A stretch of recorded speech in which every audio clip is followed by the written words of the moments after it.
तो हम यहाँ हम्पी में हैं। ऐतिहासिक रूप से ये भारत के महानतम शहरों में से एक रहा है और कई यात्री जैसे पुर्तगाली, इतालवी, चीनी और अरब के लोगों ने और कई यात्रियों ने इस शहर को उस समय का दुनिया का सबसे महान शहर कहा है। एक इतालवी यात्री यहाँ पर आए और वे कहते हैं कि यह शहर रोम से भी कहीं बड़ा और महान है। यह शहर करीब 60 मील की परिधि में फैला हुआ है और इसकी खूबसूरत चट्टानें आज भी मौजूद हैं। And exudes an aura of fascination, an aura of magical presence. जिनसे मनमोहक और जादुई उपस्थिति का तेज टपकता है। मुझे इस बात की हैरानी नहीं है कि उन्होंने ऐसी चट्टानों के बीच ये शहर स्थापित क्यों किया, क्योंकि ये चट्टानें सुरक्षा देती हैं और इन चट्टानों की एक जादुई मौजूदगी है। ये पूरी जगह चट्टानों से भरी है। शायद हम आपको बाद में कुछ शॉट्स दिखाएं। ये जगह चट्टानों से भरी है, शानदार चट्टानें।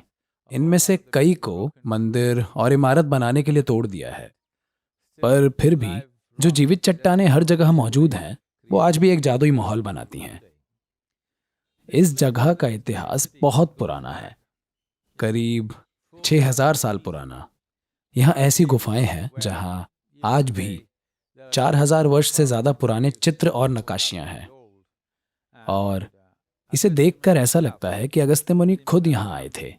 हम कई वजहों से ऐसा कह सकते हैं कि उन्होंने यहाँ पर आकर कुछ महत्वपूर्ण कार्य किए। तब से यह जगह बस आगे बढ़ती रही है। कई बार इसका विकास हुआ और कई बार पतन भी हुआ, पर यह जगह महान कृष्णदेव राय के युग के दौरान 13वीं-14वीं शताब्दी में वाकई अपनी ऊंचाइयों तक पहुंची थी। तब इसे विजयनगर साम्राज्य कहा जाता था। 14वीं शताब्दी की शुरुआत में दो भाई थे जिन्हें हक्का और बुक्का या हरिहर और बुक्का के नाम से जाना जाता है। वे काकतीय साम्राज्य के राज्यपाल थे। उन्होंने प्रशासन और नीति की कला सीखी, यहाँ आने का फैसला किया और अपना राज्य स्थापित किया। इस क्षेत्र में कर्नाटक के बल्लालों और ब्राह्मणी सल्तनत के बीच लगातार युद्ध होते रहते थे, क्योंकि उत्तरी मुगल सम्राट दक्षिण की ओर बढ़ने की कोशिश कर रहे थे। कई तरीकों से कई वर्षों तक, 200 से ज्यादा वर्षों तक विजयनगर साम्राज्य दक्षिण में इस्लामी आक्रमणों को रोकने वाला एक मजबूत किला बन गया।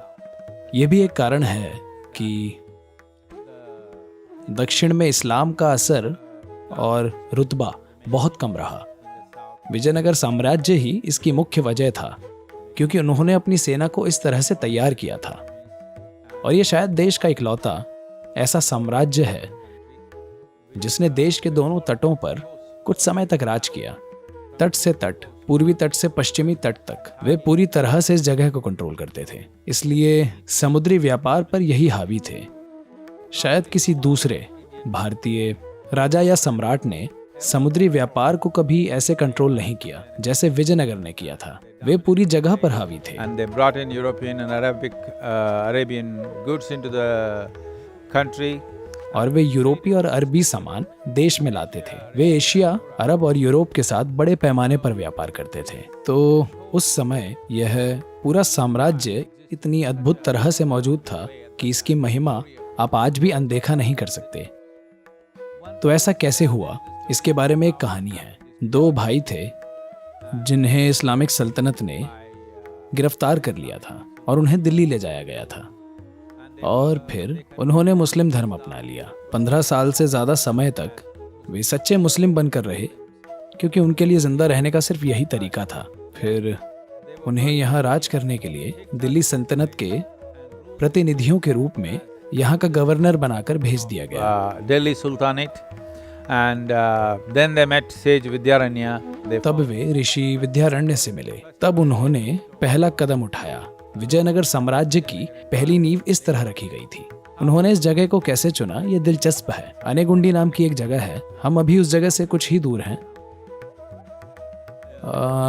जब विद्यारण्य और दोनों भाई वहां पहुंचे, तब वे अपने कुत्तों के साथ शिकार करने गए और वहाँ 5 कुत्ते और एक खरगोश था और राजा के 5 कुत्तों ने उस पर हमला कर दिया। वे ये देखकर हैरान हो गए क्योंकि आमतौर पर अगर 5 कुत्ते हमला कर दें तो खरगोश पलों में मारा जाता है, पर यह खरगोश उठ खड़ा हुआ और 5 कुत्तों से लड़ने लगा। फिर कुत्ते खरगोश का खूंखारपन देखकर पीछे हट गए। तब उन्होंने फैसला किया कि यही वो जगह है जहां वह अपना राज्य स्थापित करेंगे। इसी घटना के आधार पर और इसी प्रतीक के साथ, यानी चाहे आप कोई भी हो, अगर आप उठ खड़े होते हैं और आप कुछ भी करने के लिए तैयार हैं तो आप लड़कर जीत सकते हैं और साम्राज्य बना सकते हैं। इस आधार पर उन्होंने ये महान साम्राज्य बनाया था जो पूरे दक्षिणी प्रायद्वीप में यानी पूरे दक्कन में एक तट से दूसरे तट तक फैला हुआ था।